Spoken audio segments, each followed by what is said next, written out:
औरत शोहर से हमबिस्तरी के लिए मना कर रही है तो ऐसी सूरत में देखा यह जाएगा कि सिचुएशन कैसी है, यानी हालात कैसे हैं।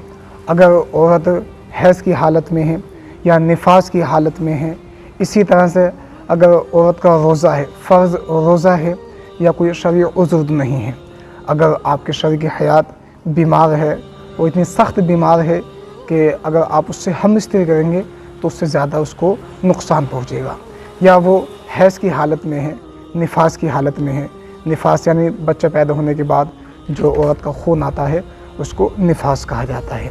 अगर ऐसी सिचुएशन है, औरत मना कर रही है, शोहर को बता रही है कि मामलात इस तरह के हैं, तो फिर शोहर को भी चाहिए कि वो हमबिस्तरी ना करे, अपनी बीवी का कहना माने।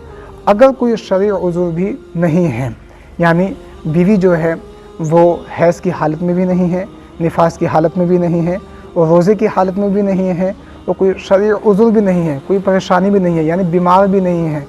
अब अगर शोहर उससे हमबिस्तरी नहीं कह रहा है तो फिर बीवी को चाहिए कि अपने खाविंद से, अपने शोहर से हमबिस्तरी को मना ना करे।